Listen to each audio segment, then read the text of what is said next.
it's the end there, so Oh, do that. Ah, cool, man. That's it, it's recording. Yeah. Wait, it says that Barry Buchanan is recording the call. Yeah, press record. Just send it to you afterwards, I suppose. Right, cool. That's fine.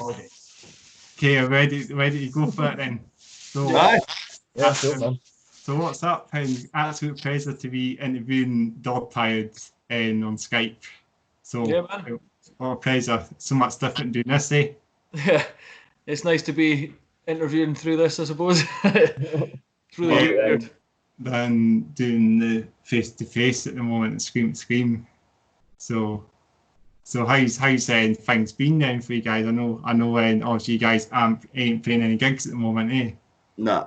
But I mean, everyone's in lockdown. Every band's in the same situation as well. So right now, we're pretty much just writing new stuff. Obviously, we can't jam together, so I've just been like recording riffs and sending them to everyone. And Keith, if it's a nice day or if it's sunny, he's been going up to the roof of his flat and playing on the pad and the drums and stuff like that. So we're still creating, but we're mainly just waiting for the time that we can actually get into a practice room and start jamming. That'll be like the saving grace for so many bands, eh? Quite every drummer will be playing on the top of their roofs at the moment. What Luke means is I've been playing on a cushion with some sticks. I've not been doing that at all. Well, you were the one that told me you were doing that, man. I unfortunately can't. I've got like the pad for kicks, but even playing it on the, I did try it on the roof, but it was just so unbelievably loud, even just on the pad, that I was like, I can't do this. And obviously, I'm on a second floor flat, so Fuck your neighbours, man. Get them leathered. I can't play drums basically, but I've been messing about on a cushion. The problem is we're making up stuff. It's quite difficult because obviously, if you send me riffs, it's not like I can jam to it with like a kit. Yeah. Which means that I'm hoping that once this gets changed in any sort of way where we can go in a room together, even if it's like you're allowed to see one person, we could just go in and jam through stuff. Yeah. But hopefully at some point we will be able to get back into the room and get jamming, because that'd be the main thing. If you can come out of this quarantine with a bunch of new stuff and actually be productive, it would be great. But at the moment, because it's so separate, it's really difficult to do anything like that. I think there's maybe other bands that have more sort of technology in their hands and they've got like their own. You can kind of do it between their different areas and like record songs. But drum kit wise, I don't have that, unfortunately. But you've still been jamming riffs like nothing on earth, so I'm sure we'll have a lot of new stuff when we get to the end. I like the idea that maybe some bands can, like, you know, you're creating drums on the computer and then putting them to riffs and that, and that's really cool. I like that, but at the same time, it's always a bit more exciting for us to just wait till we get in the room and then it's all human timing and human ideas. And plus, I like the idea that you've got something in your head and then you come into the practice room and play a riff and I do a completely different drum beat. Yeah, you can completely change your. And then we have a big argument about it. It's good to we argue about it. We argue like fuck about it until we come up with a better idea. That's both of the ideas. So. It's good to know that we've got stuff like once we get back in the practice room, there is stuff that we can start going over, get like stuff to go over and fresh ideas on top of obviously practicing the shit out of everything that we've got to play in the sets coming up. It'll be weird though, because it won't feel like a practice. It'll feel like a special day that you get to go out and you get to play all your old songs. We'll be like playing stuff from like 15 years ago. Oh, we'll just play it because we can. Like, we're going to be rusty. Like play Metallica or something, eh? Play Master of Puppets or Kill Them All, or so you can just like. You might be right, Chris. Just because it's great. The guitar, you're kind of lucky because the guitar is the one thing that you can do at home. And it's not a big deal, but it's still, you don't get to like crank amps or anything like that unless you lived like, you know, in a warehouse or something like that. So you're right about saying like just anything like Master of Puppets or any old riffs, you'd just be like, yes, just playing on a really loud amp.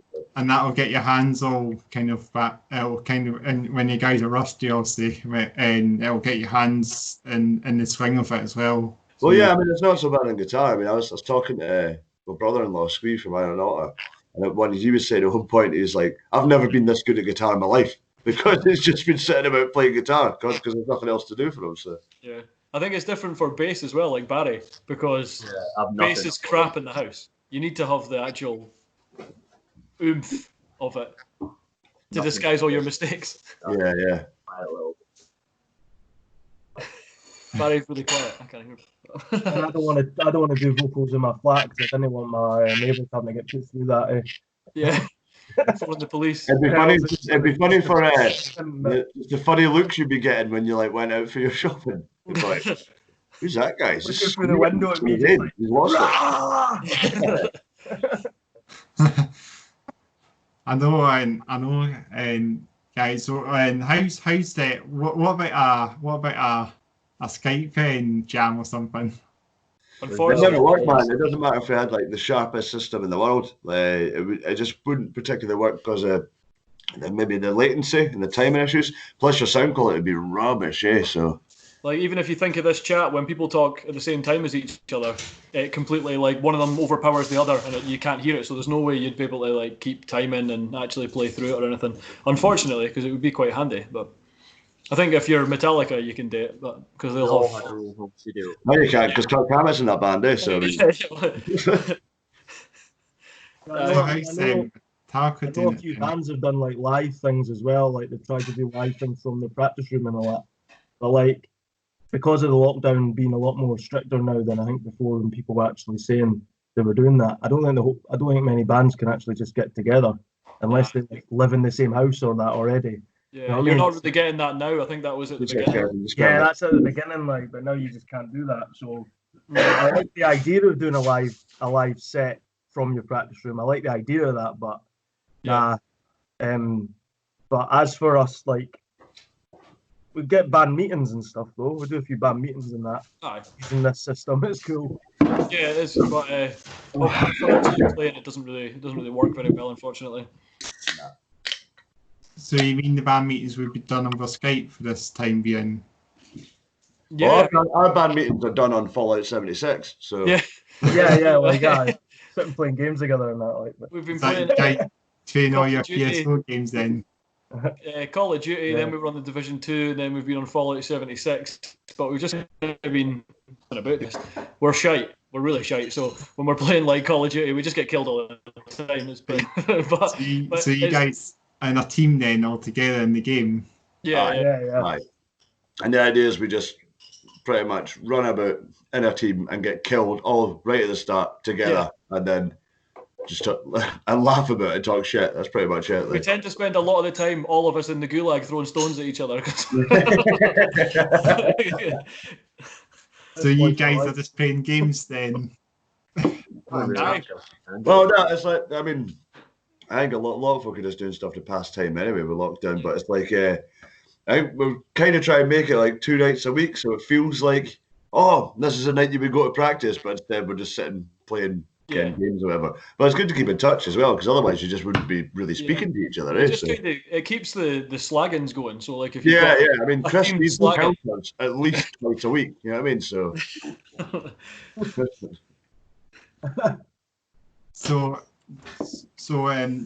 you just get so you do a Skype call together then usually then for this time being? We've only done one. It was on Messenger of the actual band chat things because we've been on the games and stuff. We're obviously speaking to each other on that anyway, so we can argue on that. And you guys like so are you guys on the same console then? The PS4. It's all Xbox. We play on the Xbox. And the PS4. Maybe you guys could set up set up a wrestling team, like you guys as a band, and play WWE 2K. Oh, we'd be terrible at it. Just have like your own Dog Tired's being featured in it, and you guys could tag each other. And quite fun, idea. We'll see how long lockdown is, and then you never know.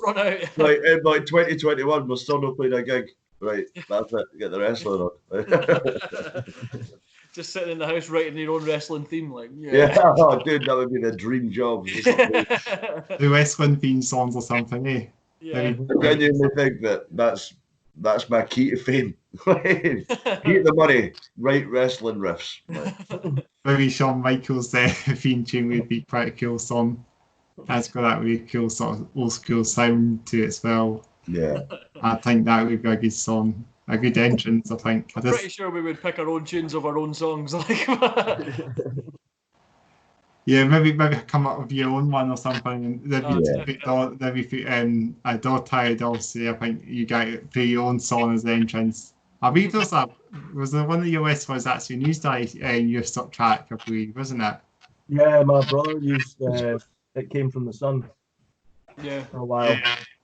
I think I heard it nice. Yeah, and what's his name again? I think I know the one I'm thinking of in Bad boy ICW. Liam Thompson. Yeah. Thompson, That's the one. That's my brother. That's just such a name. It's quite generic. Just his real name, but with Just bad his real boys. name, but it's Bad Boy. Just throw it away. I think he generally just goes by Liam Thompson now, to be honest with you. Yeah. Was he not a good guy for a bit as well? Which then. I don't know about you guys, but he was pitied, I think. Yeah. Pitied. We certainly didn't take pity on that wee laddie in the what was it, the Ladywood Leisure Centre? Oh, yeah, that was funny. That was Shut it, you wee dick. That was years ago, like. So Scottish though, it's funny. Like Scottish wrestling's hilarious. Well, the wrestling's all been affected now as well. He's not doing any. Oh, I never actually thought of that, Chris. Aye, your brother will be. I mean, the whole thing will be stopped, eh? So. Yeah. So he's having to like work ICW out in his house, and he's got like fucking Labradors running in his workouts and stuff. You know what I mean? Could be worse. Well, it could be a worse existence, right? Yeah, totally. That sounds alright. Apart from working out, it sounds good. So ICW even stopped as well then, or the West one. Well, obviously. Don't really know. America class it as an essential. Yeah, WWE is everything an is essential essential. business apparently. So Yeah, like all these. they've been wrestling in front of nobody. It's it's really. I've seen that actually. Seen it. It wasn't Chris. Wasn't I didn't watch it, but wasn't the WrestleMania that had no one there? Yes. There's no crowd. It must be weird seeing something like that without any noise. I think it was different because it's like the opposite from their big massive stadiums that they would do it, and it's like the tiniest space they would do it. Yeah. Is it the point of wrestling like the whole hype thing though? Is it not like it's all this act to make everything like a big show basically? Play to the crowd. Yeah. They have all that sound. They don't have that sound. What are you saying? Hey, you! It's a bit weird, like. You can actually hear what they're saying now, I guess.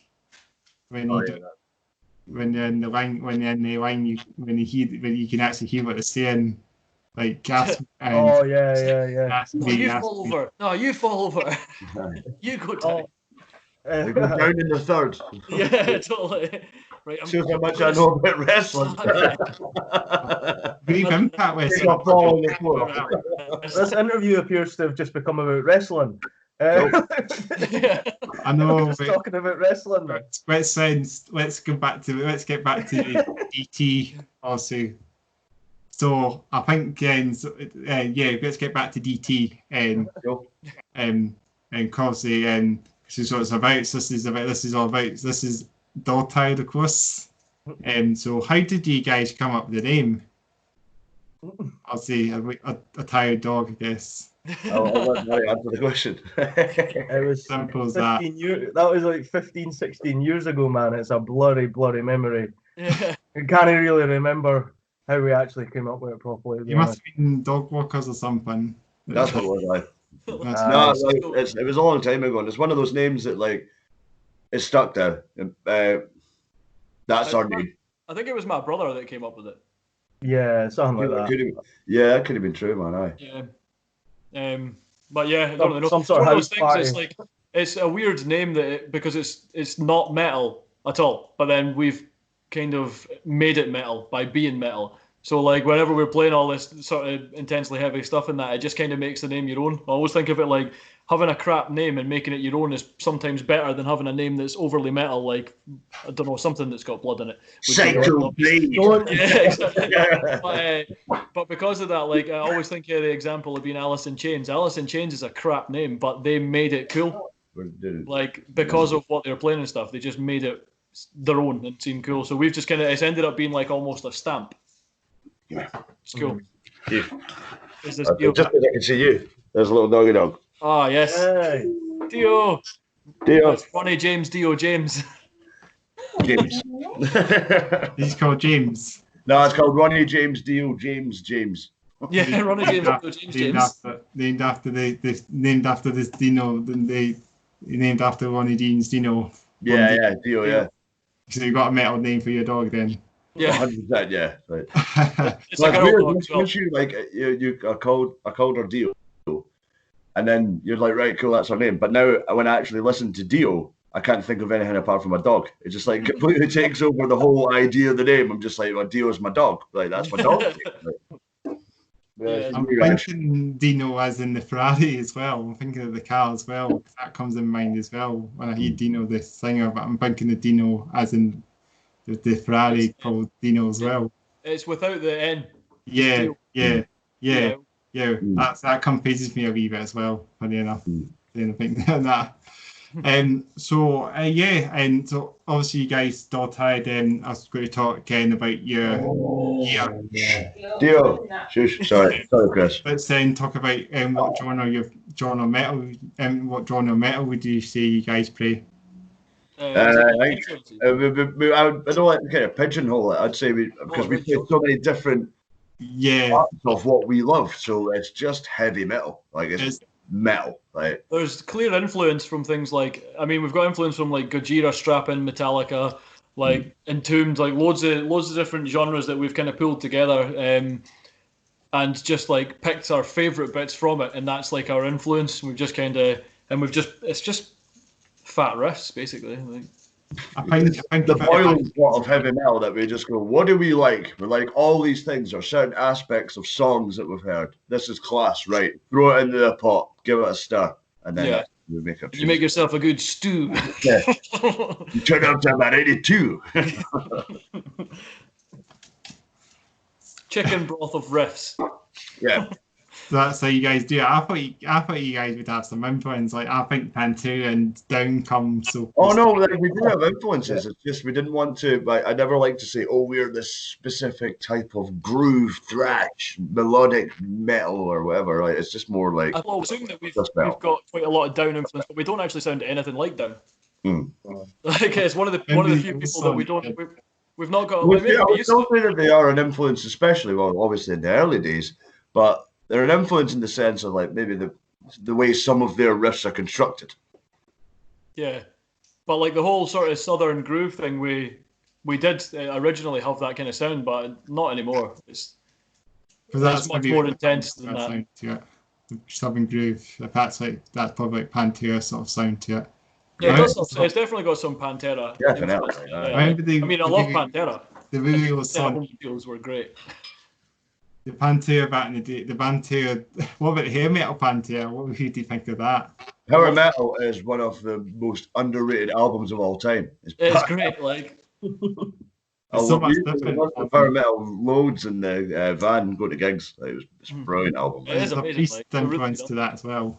There's like a Priest. Yeah, no, definitely. Like there's a massive kind of Priest influence. When you hear Cowboys, obviously, that's like a complete different album. Yeah, but there is some songs, Chris, on Cowboys that are almost a wee bit power metal, which is cool. So there was like a kind of not just a drastic change. There is a little bit of a link, which is quite cool, with songs like Shattered and that. Like, yeah. I mean, there's so many good songs on that album, and Cemetery Gates as well. Oh, I felt that. Yeah, there's some amazing songs on that, like Primal Concrete Sledge. Every song Pantera this does is so amazing. I like the Padron Driven album. It's a good album. Padron Driven is brilliant. 5 Minutes of One and I'm Broken. They're the ones that kind of stick out. Everyone likes them. I remember the song that he did back in the day. Is that Chris cutting out? Or?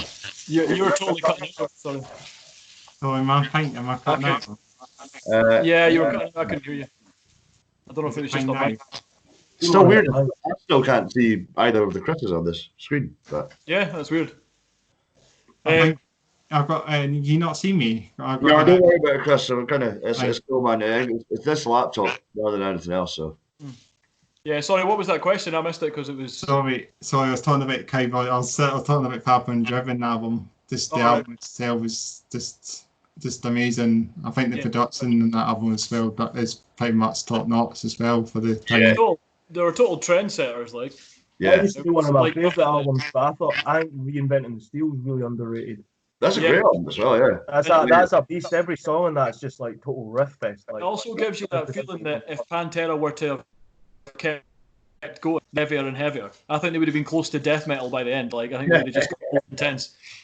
Because if you think about like sound-wise, I mean, Chris, when you were talking about like the production on Far Beyond Driven, that was in '94, right? And if you put that on now, and you hear the start of Unbroken, it still sounds melting. I mean, it immediately turns your head.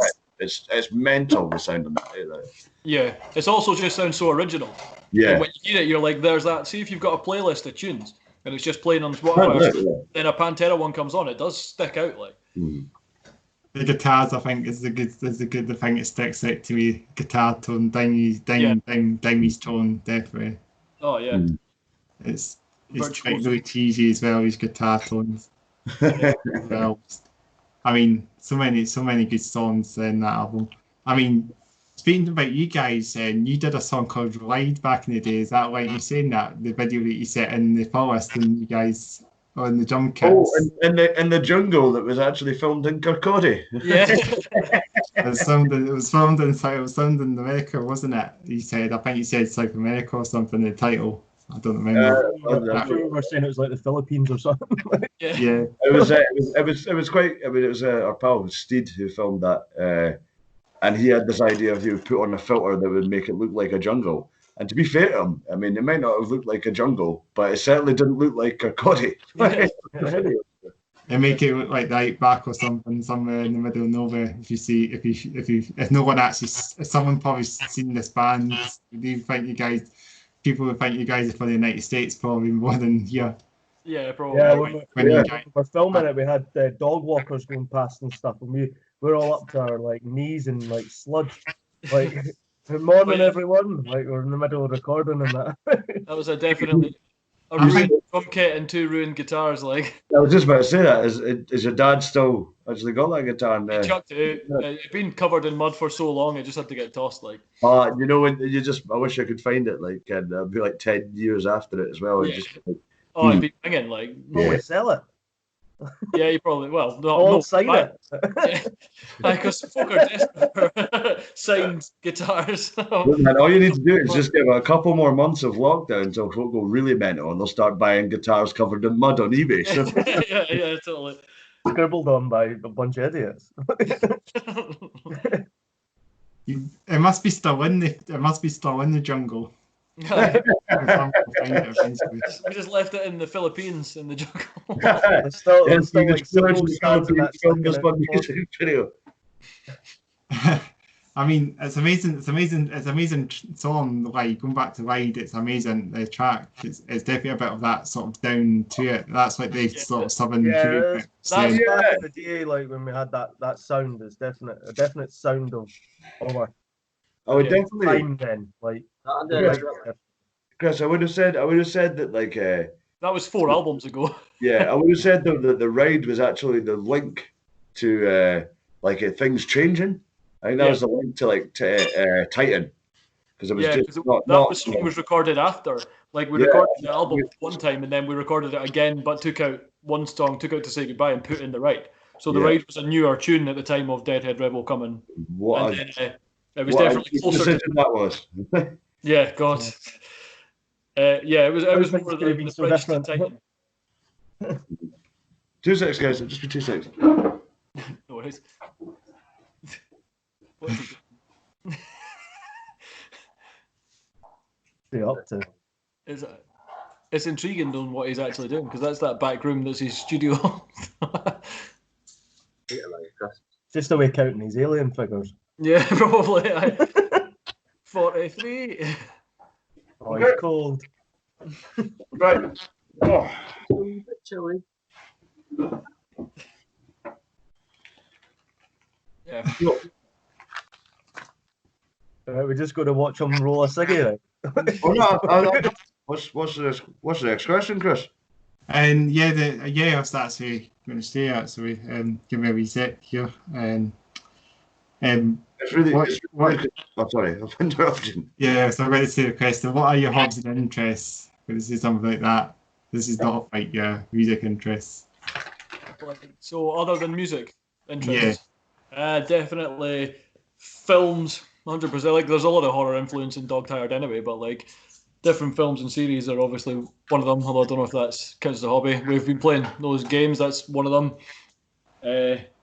Drinking.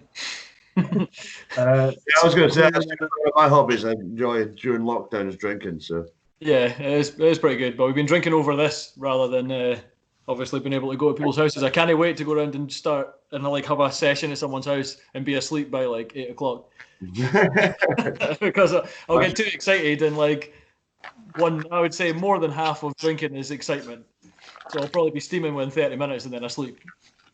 I'm the only one in the band that actually likes football as well, so that's another thing I have as a pastime. Yeah. They hate it. So, back to the net. Yeah. but I mainly just watching films, TV shows, playing games. Yeah, the band takes up most of all our time. So we don't Yeah. really have time Yeah, to like yeah. The band is like our hobby. That's what we travel with. That's what we kind of use. Yeah, There's that's a our sweet main. poster in the background there, look. I'll really say get that. any. You got the bag. Oh. See that? There's the advertisement right there. It's so weird that I can't really see people on the screen, but oh well. Nah, it's alright, man. Yeah, don't worry.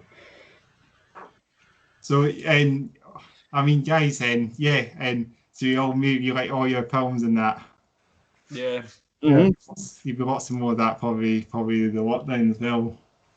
Yeah. I mean, actually, film-wise, like I know it's good for saying it's a hobby. It's a massive hobby. Well, I think all ours is watching, especially like old sci-fi, 80s horror films and that as well. But it directly like impacts the band when it comes to like lyrics and like vibes and ideas for things because we're all like really heavily influenced by like John Carpenter. So Yeah. A lot of it is like horror subjects or sci-fi kind of mixed with horror, that kind of thing. So, and it always ends up being quite cool because it gives the album a kind of ominous feeling, like especially Electric Abyss. The whole of that album is very horror based, and you feel it in it. Like yeah, and it's not like I wouldn't say it was a concept album, but it's certainly like us giving the album, well, rather than it just being a bunch of heavy tunes, it's us giving it that kind of extra layer of it being like, right, there's a kind of overarching vibe or theme that's kind of horror based for the whole album, so. Yeah. And it's also good for like fans as well if they notice the little things as well and they come up and like say, oh, that was that bit for that film and all that, blah blah blah. You know, it's like the guys from Newcastle. When people recognise that you put in an influence from a film or something, it's really cool. Without just doing the Iron Maiden route of just saying the name of the film. That's the Yeah, we're not quite as on the nose as that. I mean, guys, I like him with TV programs, right? And I say, and I don't watch much films myself, but I do like TV programs. So, do you have any TV programs you watch as well? Currently, I've just watched like every season of the American Office. That was good. Like, I'm at the very end of the last season. That's really good. Like, but don't know. There's a few things that have been out recently that have been good. The Mandalorian was really good. Marianne was really good, which is like a French horror series that was awesome. Kingdom. Yeah, South Korean zombie TV show is brilliant. You should watch that. Like, absolutely brilliant. The Koreans know how to do zombie films, like zombie TV shows. You watch it loads, and I can't even think about it. That's all I've done for the last few months. And I watch a lot of documentaries about serial killers and dictators. Political content. Yeah. There's something weird about like series about serial killers, how they're really intriguing. Yeah. Like for instance, my Kat, my wife as well, she's like, I'll come in from work and she'll be obsessed by watching this thing about Ted Bundy, and you're like, it's just this weird obsession. It's just watching series of serial killers. I think it's just interesting because their mind must work so differently to ours. That you're just like, how does that even come about? But then, yeah, intriguing. Like something out the movies or something like this. It's so insane that it's like Yeah, from a movie or a TV show, and you're like, that guy's actually real, or that actually fucking happened. yeah, it's mental. Do you know what else is mental? The world of Jeff Goldblum, the series. That is weird. Oh yeah. Jeff Goldblum's a weird dude. Like, he's cool, but so he's just talking about like bikes and stuff, but just these mannerisms and the way that he talks. Do you not think it's Jeff Goldblum's hands? They're just weird. Yeah, yeah. It's very like There's lots of slow movements and just There's a hand as well. Jeff not to Goldblum mention. definitely has spindly hands. Like, yeah. He seems like quite a cool guy. He's just weird as like. But he's managed to make things intriguing that shouldn't be, like sneakers. He picks weird subjects for it, and it's just like. When I watched that, I was like, "What? Why? How did I just watch like an episode on pretty much just like publicizing sneakers?" And I enjoyed it. It's weird. Like, it's really strange, but it was good. So you guys must take lots of influence from your songs. Must take so much influence for your music. Then What's that? Sorry. your songs must take so much influence to movies.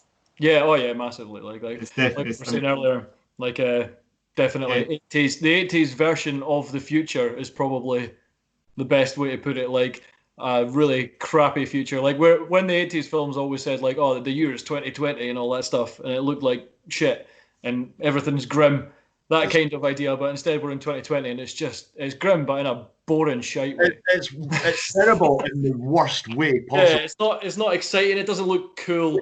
It's got terrible government and a terrible president in America.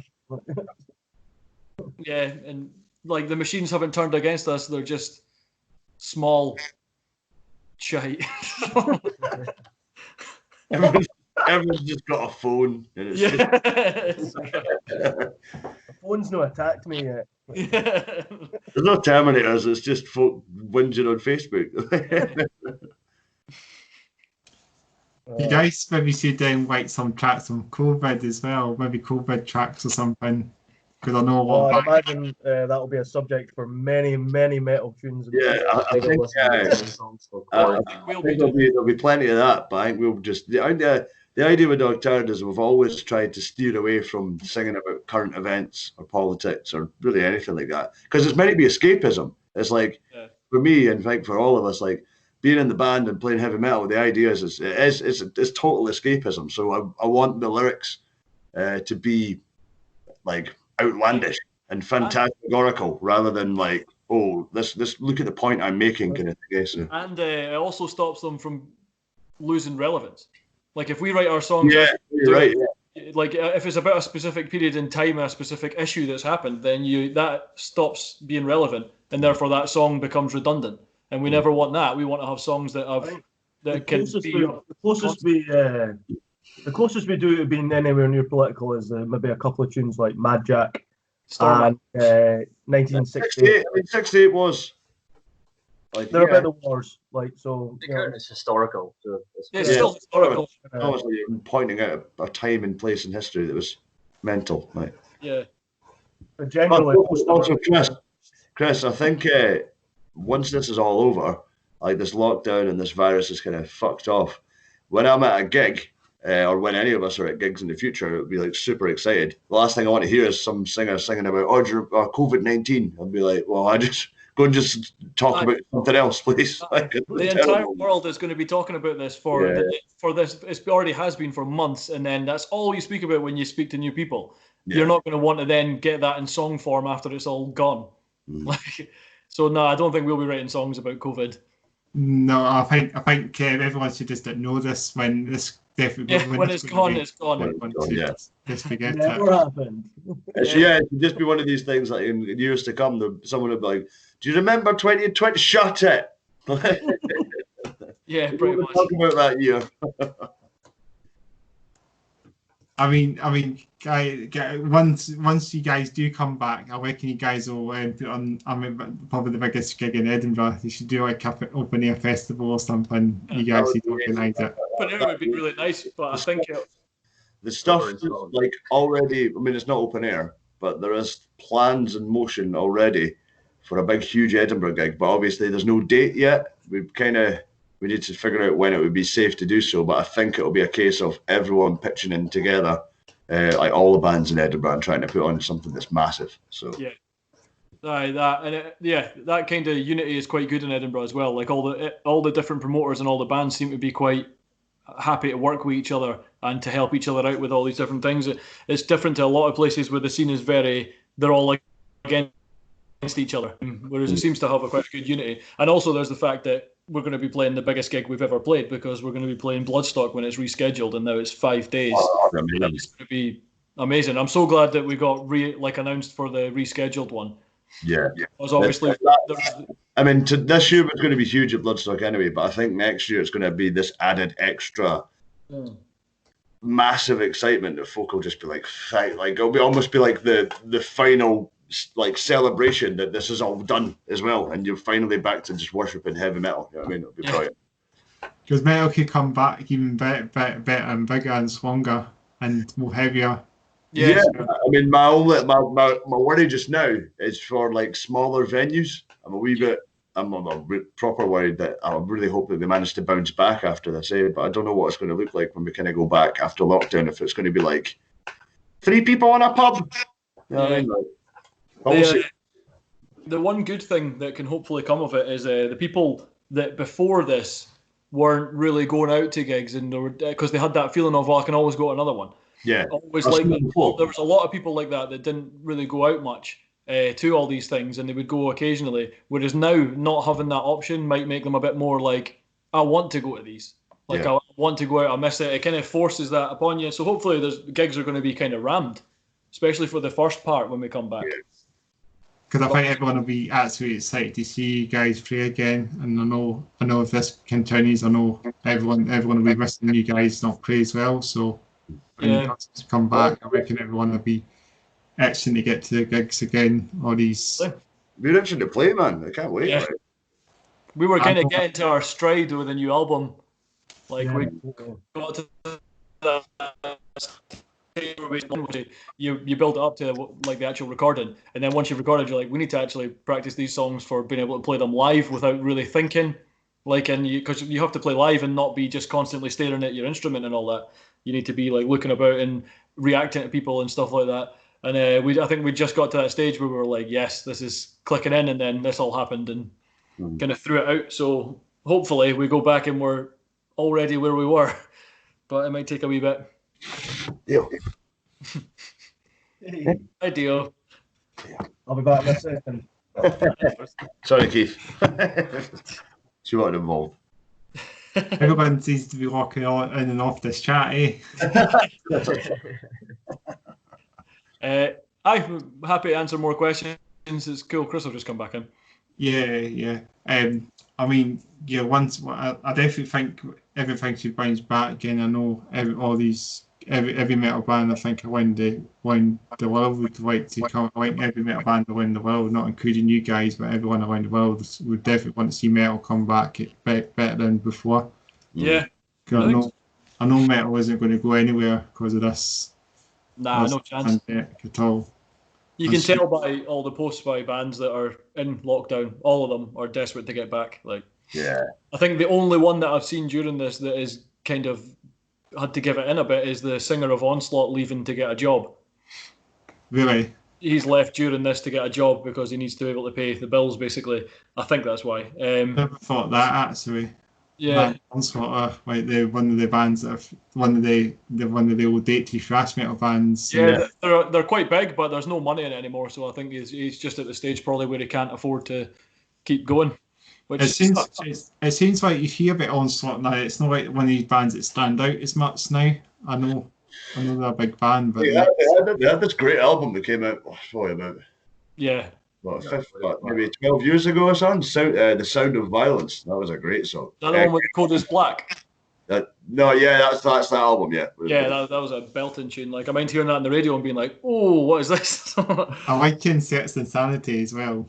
That's a great album. It's got Yeah. that sort of Priest sort of feel to it as well. I've actually gone through and listened to their sort of back catalogue. I've just heard bits and pieces, but that album was really good. Like, Yeah, it's a great album. Insects Insanity, 1989 it came out. So Oh, right, cool. just I think they did a remaster of the album. So if you hear that, it's the sound of it's much better as well. The drums. yeah, I mean, it's a great album, and I recommend you listen to it. It's one of the sort of Priest sounding ones as well. All right, okay, cool. Well, I think they're still classed as a thrash metal band, but they still have like a sort of traditional heavy metal feel to that album as well. Yeah. And I think Zentrix as well. I was thinking about that as well. Zentrix seemed to be one of these metal bands that were big at the time as well, and then I think people don't think about them as much. yeah, they had a new album. I know they had a new album out, didn't they? Yeah, and they were playing main stage on Bloodstock and stuff, so I think they're doing quite well. Well, Yeah. they The get album back got good in. reviews and stuff as well. Like it definitely came out to quite a good publicity and everything like that. I think they're doing quite well just now. Because I know I've not heard anything from Zentrix for a long time. I think I can't remember the last album. I think it might have been is it Scott? I think I can't remember the album name, but there was one that came out in the mid-90s, which was kind of an older, which is a slightly different album. Yeah. Their new album that came out last year, it was Andy Schneep who mixed it or mastered it. Yeah. Did parts of the album. Like it sounds brilliant. Like it's really cool. And they brought it out last year. I think it was just before. Maybe I'm talking shit. Just before they played the main stage though, at Bloodstock. I think. Yeah. So. Yeah. Did they bring in a new vocalist as well when in Zentrix? I don't know if it's new or anything like that, but it's like one of the guitarists is the vocalist.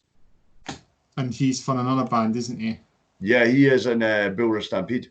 Yeah. I'm not familiar with them, but I think I knew about him being put in another band and his entrance. Yeah. Quite surprising. He's a cool guy. Like he's nice. Yeah, he's a really cool guy.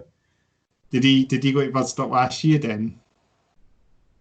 What? Or Last year? Did you guys go to Bloodstock last year? We didn't go last year because we were concentrating on the album. There's But quality-wise and money-wise, we had rinsed ourselves just by recording the Electric Abyss. Obviously, we really want to go, but it's been all the years before. So. Yeah, I think it's the only year apart like that we've not gone since we played it in 2014. So Yeah. But I mean, that's a really good album. Dagoff's Nines. That's a good track. I think that's the one that I played in the show as well. Not too long ago. I played that. That was the first single. Like, we're currently You got a music video for it, eh? Yeah. We've got, I think Keith was just about to say this, but we've got a new music video as well that we're going to be bringing out pretty soon. Just got the final version back from Alan Swan today. I think that's the one you recorded in the Reef Mill, wasn't it? Skip Factory, yeah. I don't think I've seen about that one. Didn't go out for it, sorry, but I'm looking forward to it. It's going to be good. It looks awesome. Can't wait to show people. I think Swarm does a lot of stuff, doesn't he? I hear that name quite a lot. Ali Swarm does. Yeah. He does. He's kind of one of the jack of all trades. It's like, you need a photograph or you need a poster for that gig? I'll do it. Yeah. You need a video? I'll do it. Like, especially if you think that Alan he hadn't done any music videos about 2 years ago he had started it. To see where he's went starting till now, it's a big change. Like, it's great. But he also started really well. It wasn't like his first one was just on a handicam. It was like it was a cracking video. So that was the Anaxa one, wasn't it? Yeah. That's a really good video. Like. So I reckon all these bands, and I reckon everyone in Edinburgh, every band that do a music video in Edinburgh will get Ali Swarm to do all these music videos for them. there's another guy. Is it Raja or something like that? No, he's moved to America. He moved to America. But he actually did that video that was King Witch's last one. I'm sure that was him, eh? Yeah. There was something. He did Beneath the Waves, and then I think he did part of the the newest one of Rock and Stone, but I think Laura rearranged all the stuff and put some visuals in and stuff like that to her own. So I think she had quite a big involvement in it. But yeah. Right. But yeah, like Alan's definitely going to be the go-to guy. I think Ifrian have done a video with him. Obviously, that was our last single, man. That was the one they filmed in Fancy, wasn't it? Yeah, I was there. Played in Black and Wing or something. Is that what that one's called? I think so. We've played in Black and Wing. Anyway, yeah, but he's done loads of them, and he's really good at it, and he's really easy to work with as well. Just like a relaxed guy, basically. Everyone's band photos are done by Alan Swan, but he keeps stealing Pennycook locations for other bands, and I'm just like, it's ours. That'd be the main press and be like, only if you're a Pennycook band, Yeah. and photos in Pennycook. Like, No photographs in Pennycook unless you're in a band and you're from Pennycook. yeah, Go 'cause- to Wasburn Castle or something and get your photos. there's quite a few places like. But I remind with Hammer, it was like, oh, we can go and do it in the Jurassic Park bridge, and he was like, no, Scordatura did it. I was like, what? That's in Pennycook. But yeah, he's definitely he's. I suppose it makes sense in Alan's like coming from Alan. If he's like they're like folk are like, oh, can you take photos of my band? He'd be like, yeah, I know this amazing location that's about 5 minutes from my house. Making it easy on himself. Yeah. Everyone should take the photos taken in inside power stations would be quite a cool shoot as well, like somewhere industrial. It's just getting either getting permission or getting access. Maybe like on the railway tracks would be a good one. I see a lot of bands doing that. It's a good one. In front of a train or something, that would be a good shoot as well. An oncoming train. Quick. That'd be a quick photograph, yeah. Quick. I think that maybe a video shoot or something. You guys have to run away and the train comes. You might have to put the camera just go under the train or something. They have to do one of these types or something. For one, we're not fast enough. For two, we can't keep a straight face long enough. So photo shoots take a while. We wouldn't do it in front of a moving train. You have to do a couple of takes or something. So the train will have to come back and forth all the time and this day and take another shoot again. And then you kind of nailed it until you nailed it or something. I mean, yeah. So I think I'll ask you some more questions about your gear then. So your gear you use, because this is quite an important one for you guys to answer. So this is one. So what gear do you guys play and use, like amp wise and guitar wise? Right. Amp wise, Barry, you used what was it? I've used Harps. Harps, yeah, Harp bass and that. For me, we're using the Black Star. MH100, which is a beast, but I'm going to be getting a PV Invective pretty soon as well. So the total, we used actually borrowed our mate's PV Invective for the Electric Abyss album. Like when we tracked the riffs and that, I just like pretty much immediately fell in love with it. So we're using the PV Invective. Hopefully it's going to arrive soon. Apparently, shipping stopped just now because Donald Trump's a piece of shit. So hopefully it'll be arriving soon once he either dies or changes his mind. So. Yeah, I'll have to wait for you one, a new president or something. You'll change the wheels. Yeah, I'm like, the next president, I'll be like, here, mate, you send it express delivery, please. Yeah. That sounds awesome, that amp. Is that a head then? Yeah, that's a PV Invective's a head. It's a good head. And it's just, yeah, it has all these settings that can be like quite fancy. I think it can be like a MIDI settings, and it's got all this stuff. My mate Dave took me all through it, but reality is it's heavy as it's got a brilliant sound, and that's why I've got it. Yeah, for sure. Total beef. Yeah.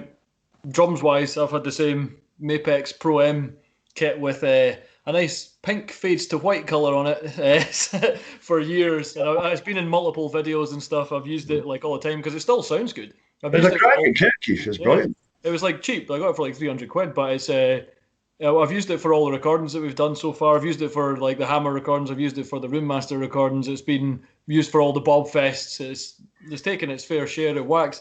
The cymbals are a total mismatch of whatever I can get at the time after I've snapped one, to be honest. So I've got some that are like Sabian, some that are Zildjian. I don't really know, to be honest. Snare-wise, I've got one that's called a Fat Bob that is an absolute belter. When that's Mapex, I think, Mapex Fat Bob. But when we were doing that video in the Biscuit Factory, I've never heard a snare be that loud in my entire life. It was absolutely amazing. I wanted to record that and just use it from now on, because you played that snare on its own. It echoed through the entire place, and like there was folk coming up complaining from downstairs and everything. It was great.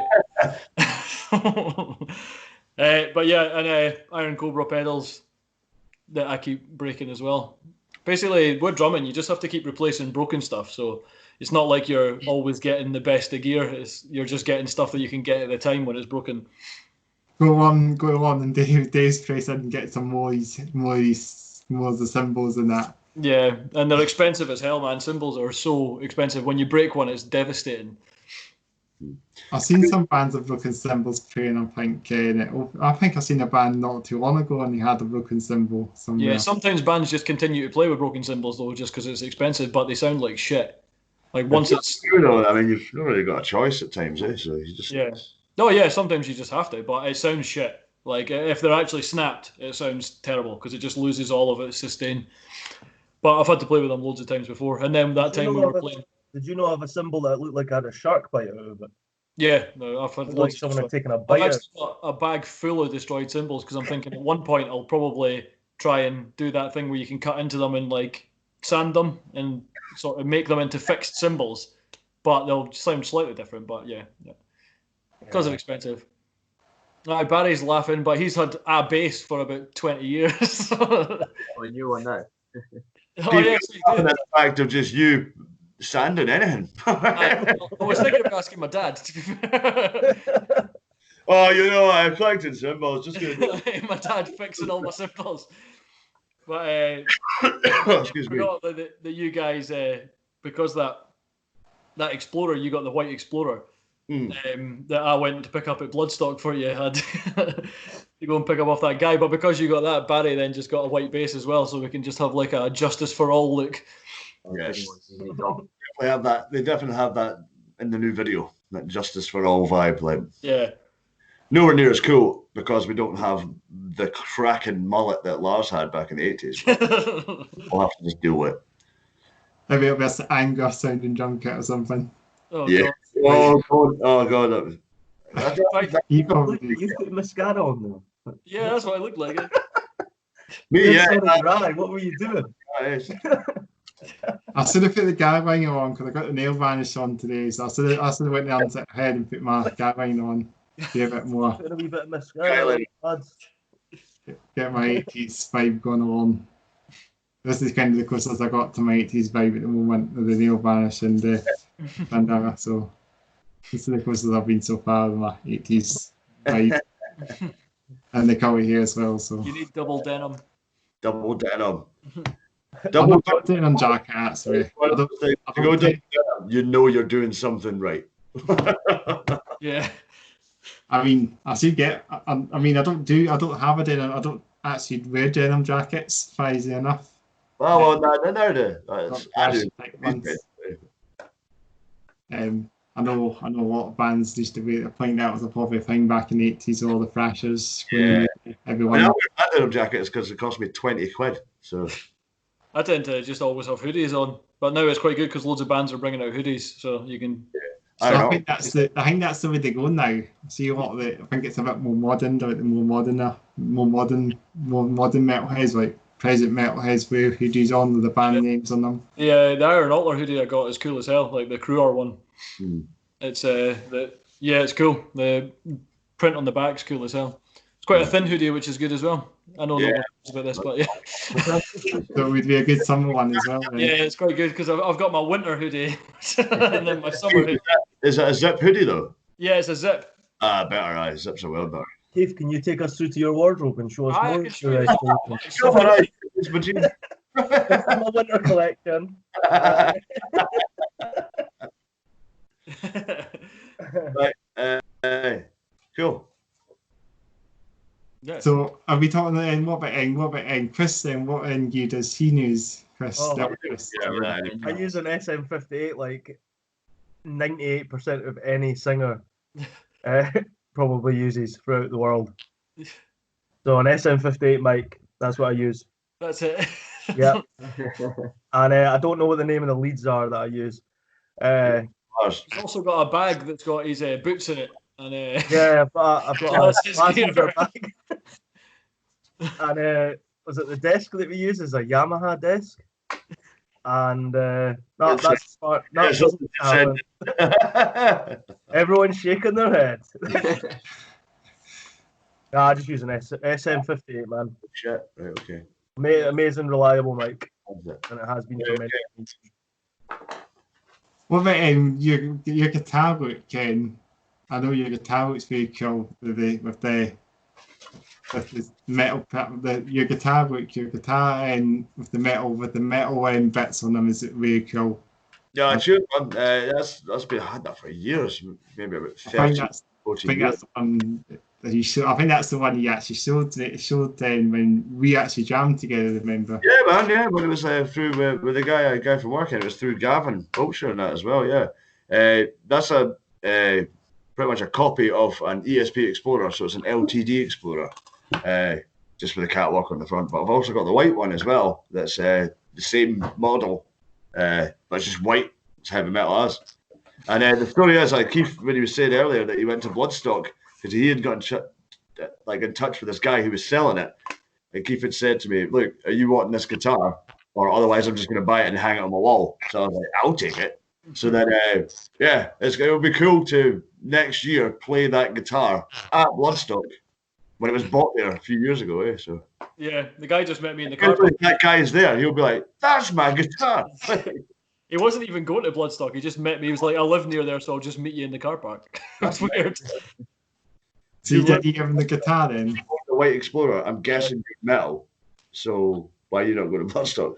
Yeah, it was a bit weird, like totally random situation, but cool because that guitar's awesome and it works. So that's the main thing. So you give him that guitar. You gave him that guitar then? He paid for it eventually. Like I just.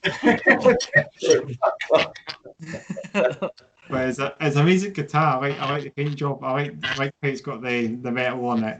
Another one you mean, man.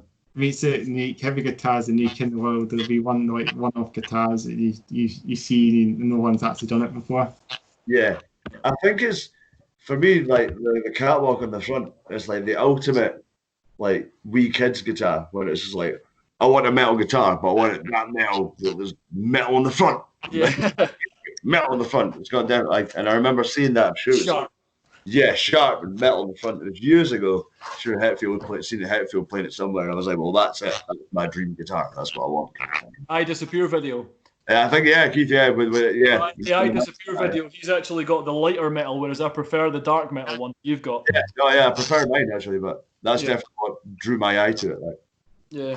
Can I get Shit, my laptop's dying. Yeah, man, I'm good. Chris, I might have to go, unfortunately, kind of soon. Okay. Yeah, we're reaching the hour mark. So. Not right now, Chris, but okay. No. Just we can kind of get on for the questions a little bit actually. We keep this going. We're keeping this going. It's good to actually ask all these questions. So how do you perform live? This is one that you might. How do you perform live? Because this might be an interesting one. I don't know what you mean. And just how you perform live. I don't know if it's like your unique styles, like your head banging and your sort of windmill. And you mean how do we get ourselves in the zone and the frame of mind to play? Like like do we have routines before it, or just stage on stage? Then sort of when you're playing on stage and you obviously. To be honest, you just kind of go with what you're feeling at the moment. Like you're just. It's different on drums because there's not much I can do. But like when they're doing any sort of thing like moves or that, they're not pre-planned. You're doing what you want to do at the time, basically. So whatever comes into your head. It's not like we don't go on thinking, right, we'll do 3 windmills here, and then even though I'm sure there's been a let's go back to back and shit moment. In every band, the back to back. The people might say, "Oh, that's not choreographed," but you knew when the back. The thing is, you can force it. You can just force it whilst you're playing on stage. Yeah. But it's none of it is like it's not a pre-planned thing. So it's not like we do something on stage. It's just like Luke's got big boggly eyes, and we all just go for it. That's. If his boggly eyes aren't working, nah, you just got to go full on. That's all you got to do when you on stage. Everything is full on, like a lot of energy, a lot of focus. 100%, 110%, as they say. Yeah. Everything is like just break your fucking neck. Basically, is like when you're on stage. Like that's why like everything just becomes a blur as well. It's just head banging away and just. Yeah, you kind of forget what you've even just done and stuff like that. Yeah, but, like you could have been feeling the worst ever before it, but as soon as you go on stage, it's just like forget everything. It's fucking amazing feeling. Yeah, brilliant feeling. Just think about the music and you're playing. That's all you just the music kind of the music drives and drives you towards there's like nothing else when you're on stage. It's all about being on stage. You're playing your own songs and people are enjoying it. That's a feeling in itself. Like so, yeah, that's what you want. No, I mean that's the ultimate feeling. I think for being a musician when you're like, we've wrote this and folk are living it, folk are in it. I mean that's the ultimate rush. So it's kind of it gives a really good feeling as well. Obviously, playing the band, it has to be like, if you're playing the band, obviously. It also gives you a really good feeling as well when you're playing all these tunes and obviously when folk are enjoying it, it's amazing. Yeah, like if you look out and people are like singing the words back at you, pointing at you when it comes to their favourite bit in the tune, there's nothing better. But also, you've got to watch out that you're singing the same thing back at them. Yeah, that could be really embarrassing. This is when you realise that you don't know the lyrics very well when people are singing them and you're like trying to. You're like, I better get this right. So you're just doing that also when you're singing. I was like, I should get him up and help me. Despite that being the best thing when people are really enjoying it, it's also funny when you're playing a gig that isn't a metal gig. Like we've done it before, where you've been put on a weird bill and people are generally like don't like metal. And then it's also fun because then you're kind of forcing it in their faces, and that's good as well. Sometimes you play really good shows when you're sitting in that position where you're like playing in amongst a bunch of like indie bands, and then you come on and just like stands what it is, but they're all like, Jesus Christ, that was a show. Like, when we played the Tooth and Claw, I think it was called, in Berlin, it was just old people, and us just started playing, and this old guy's like raging at the bar, just like, what is going on? And then his wife, halfway through the set, was like, I love them. She got it. And then by the end, the old guy and his wife were like buying T-shirts going, brilliant set, boys. I spilled half a glass of wine over you. Sorry, mate. But, that's what it's all about. Just going up and do what you do. Like, make sure everyone ends up loving you at the end of it. Like, that's what you want. Yes. Sorry, guys, I'm going to go for it whilst speaking. That's cool. I'm going to the toilet. I'm going to take my camera with me though. So. What's the next question about? Our next question, the old Chris has went away again. Have you got any new music on the way? And when you're releasing it, I think this is probably. Have you got any new music on the way? And when you're releasing it? Yeah, well, we kind of covered that. Like, obviously, earlier, but I'm writing riffs, but we released the album last year, so it's kind of early stages, but we're just looking to get into the room and chat. You'll get demos on the bill or something, get some sort of demos and record them, and then just take it from there, like just to get on. And we probably won't be releasing new music for a wee while because we've obviously just released that and it's lockdown. So, but yeah, we're always thinking about it, and we're always still planning ahead, and we're going to be riffing in the room as soon as possible, trying to get stuff together to write some monstrous songs. Yeah, it's going to be even better when the new album comes out. I think the new album will be heavy, for sure. We keep getting heavier every album. Heavier, but that's the plan. What's the plan this time? Let's just make it heavier. Maybe make it as you say. If you guys like films, you should make it maybe like horrorcore or something. We played our music, but it'll just be heavier and more evil. Yeah, I just made a wee joke there. Maybe make it like 2013 or something, or Zombie, something like that. Yeah, suddenly come out with a Rob Zombie album. maybe Astro Creek 2000 or something. Keith Zombie. Just me really badly doing Rob Zombie covers. No, he doesn't say that at all. Steaming. Like really drunk covers of Rob Zombie. I mean, you could do a cover album. You never know. Like Devil Driver did a covers album, didn't they? Nah, I always think that, like, when you cover Concept something, album. usually the first thing, like me and Keith and Barry, and Chris, I don't know about you and like your first band, but we all started like playing covers, like when we were first in bands. Yeah, Always pick songs that you really like, that are really metal. So the problem is you're never going to really do them as good as they did. So why would you release it? That's what I've always thought about. The only reason to do a cover is if you do your own version of it, and then that takes enough effort that you might as well just record one of your own songs. Like, just write a new tune, because like one of the bands that's really good at doing covers is Metallica, because they make it their own. Whenever they're playing a cover, they make it their own, which is one of the things that's missing a lot. Like Throwdown brought out a covers album, and they just basically played them in the style of the bands that they were covering. But it's obviously just not the original version, so it's kind of pointless in my view anyway. Whereas I quite like when they completely change it up to be their own style. And in order to do that, you have to spend a lot of time rewriting it to your own style. So you might as well just record a new album. I think it's fun to play a cover every so often, but I wouldn't make an album with them.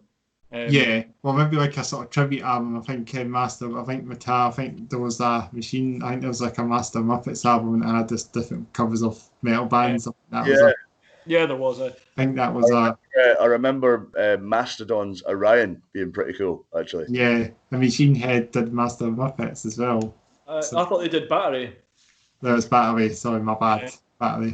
I can't really remember what was all on it. I've not. The thing is, we're doing covers though. Like I always find them playing them live is the most nerve-wracking thing, because everybody knows the song, and as soon as you start playing it, they're like, "That doesn't sound anything like," you're just like, I'm always very aware that like they know all the words, and and it's like, so I'm never too keen on like. I do enjoy playing covers, but I mean, it's something that we're kind of past, to be honest. Yeah. Like good fun on Halloween though. Good fun on Halloween gigs. Oh, yeah, the Halloween one when we were just Bill and Ted, that was class. Like. Yeah, it's good fun, but I wouldn't want to be. I'm not into doing a serious cover or anything. A lot of bands use a cover as like a way to get people to like them. So like the cover will be the staple of their set. So rather than their own material taking the front line, it's this cover that they always play that everyone gets into because they like that band. Whereas we just go with the merit of our own stuff all the time. So like, I would rather that the amount of people liked us because of our own stuff, and it wasn't because of a cover that we were thrown in. Mm-hmm. Well, we do like the one-off cover at a special gig, maybe like the one-off cover. I think it just. We do them at Halloween for a laugh. Like whatever dressed as, we normally involve something that is like music relating to it in some way. Yeah. You guys should dress like wrestlers or something and do like a sort of wrestling type gig or something. We've considered 80s wrestlers. Who would that be? 80s or early 90s wrestlers. Hogan or something like Bret Hart. Well, Bret Hart from the 80s. So I said Hogan. Yeah, I said Hulk Hogan. Yeah. Best cover I loved doing was Danger Zone. That was amazing. Danger Zone, that was great. When we played Danger Zone, I think it was the day after, or 2 days after, I went to see Testament and Amon Amarth in Glasgow, and I went out for a fag before Amon Amarth came on. This guy came up and he was like, "Dog tired, aye?" I was like, "Aye," and he said, "Danger Zone." I was like, "Oh, we'll be remembered for the cover of Danger Zone rather than anything else." So you must have been at the gig then, I guess. Yeah. You must have been. And I've seen Testament not too long ago. That was the last gig, actually. I was at this came on. So. Yeah. Testament, ones of Death Angel and Exodus. That was insane. Yeah. The last gig I was at was the Hammer album launch. Yeah. Labyrinth, You obviously bought a t-shirt. Yeah. Cool t-shirt. That looks like the Meshuggah sort of logo on it as well. It reminds me of Meshuggah. Yeah. I don't know if that's just me looking, because I'm thinking it reminds me of the Meshuggah. I don't really know much Meshuggah, to be honest. Tried to listen to them recently, but I'm not really that into them, to be honest.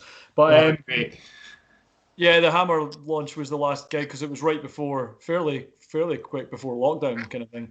It was the week and a weekend. half. It was the last weekend before it went. The last weekend before everything went down, yeah. I personally blame the hammer launch for. Oh yeah, it spread the disease.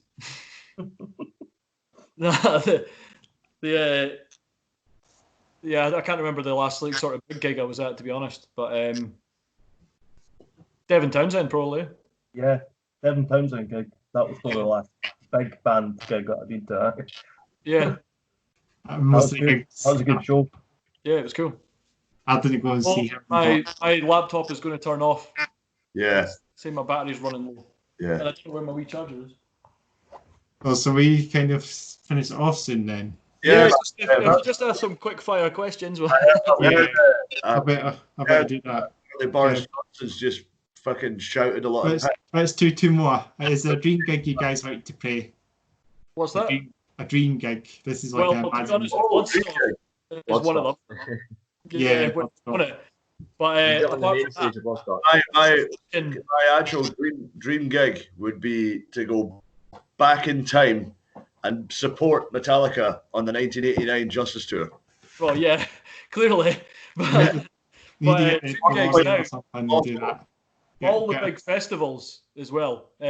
Vakin, Hellfest, Metal Days, all these sort of ones are all dreams. Bloodstock playing the Sophie is one of them, because that's like when we were writing the tunes for this year, imagining playing them on the Sophie and how cool it would be, and then we're going to be doing that, which is amazing. I really hope you guys do play it when the next one comes for sure.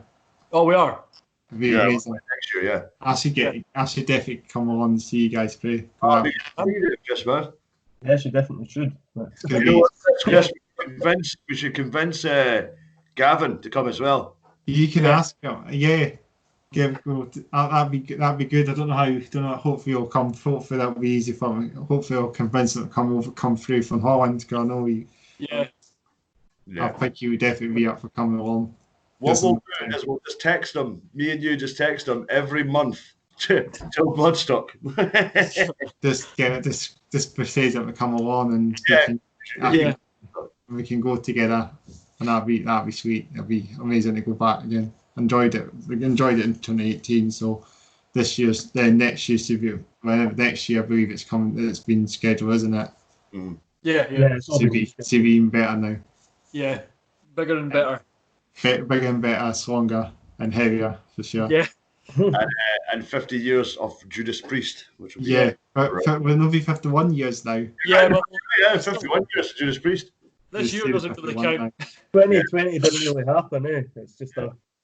What's this for 50 years, I guess? They'll play a lot of the old stuff, I guess. They'll probably play even longer set than 2 years ago. I just hope they play Loch Ness, because it'd be hilarious. Even the chorus, just once. Oh god. Yeah, because that's It's 13 minutes long. I think there should be like a law put in place that is actually Scotland's national anthem. Yeah, totally. It's such a ridiculous song, but I love Priest. And I can't wait for the new album, because Firepower was a banger. Like, it was amazing. But I want to see Loch Ness live just because it's funny. Chris, what's that last question? Because I'm just last question. Anything you'd like to say to the listeners? This is kind of like the listener shout-out question. Yeah. Pretty much what everyone knows, it's like this year is completely shut down for everyone. But next year will be the year of heavy metal. So I hope so. I really hope so. It's got to be. And in between, like this time and next year, just keep listening to bands and keep supporting bands and stuff like that. Because, we're not relying on obviously income from the band and stuff like that. But it's always good just to keep bands on the forefront so they get that little bit of publicity, so they can keep the momentum going before the gigs come back. Because it's quite a difficult time for bands, especially smaller bands and stuff, to keep bringing stuff out. So we're obviously going to keep bringing stuff out. And we've luckily got a video just filmed. But a lot of bands don't have new stuff to be bringing out at the moment. But just keep listening to them. And everyone go to gigs when it comes back. And everyone go to Bloodstock next year. No one knows with the lockdown how long it's going to be. But I would like to think that there will at least be a massive show maybe at the end of the year in Edinburgh if everything goes well. So hopefully see you there. And what Keith was saying, supporting local bands, and especially right now is a difficult time for bands that actually do have like albums that they're releasing, and they don't have those tours or can have those tours to like fund themselves or even get any of the money back that they spent on the album. So make sure that you're buying folks merch and CDs and stuff like that for bringing them out. Also check out obviously King Witch's new album they just released because it's a belter, and fairly recent Iron Altar have released that Cruor song. It's just a song, but listen to that because it's ace as well. You should probably check out the Hammer album, even though it's their fault that all this happened. You should probably check it out. Also, shameful plug, Anaxa will be releasing stuff really soon as well. So and as always, listen to the Electric Abyss, check it out. Maybe check out some of the older stuff as well if you've not heard it before. We've got 3 albums on Spotify. Yeah, so check them out.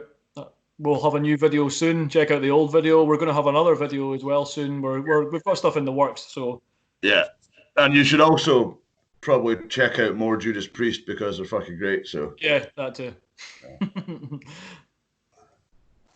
Awesome. We should that weekend, John, and we should get the boys from Anaxa and they call it in the future as well. We should do that. I'll talk to the guys. Maybe not like right now, just because it would be quite cool to do something like this when we know that for instance, the new EP is coming out, so we can kind of sell that. You know what I mean? Yeah. So I'll definitely give that a listen. It's been really, really good. Then it's been enjoy you guys. It's been great to see you, man. Good. This is definitely. Obviously, I think most of the thing I'm going to be doing this. I think for all the bands, as far as I know at the moment. Yeah. So it's been a real pleasure to do this. Sorry, that's my dog toy in the back. Yeah, it's just metal gets bigger and better and stronger and heavier. Yep. Well. Yeah, totally, man, totally. Yeah, 100%, man. A great train come through the station or something. Everyone, all the. Feel that back. It's been good speaking to you, man. Man. Thanks for getting us on. And everyone stay inside. Yes. Yeah. Stay at home. I'm just about to check out what Boris Johnson said, but whatever he said is definitely wrong. We should just stay safe, stay at home, and the whole protect the NHS malarkey. Yeah. The NHS. Yeah. Right. Okay, Chris, we'll see you later on as well. I just need to ask you if I got to record as well, the recording just before. Oh, yeah, if you could send. I'll try and work it out now. I'm going to press that recording.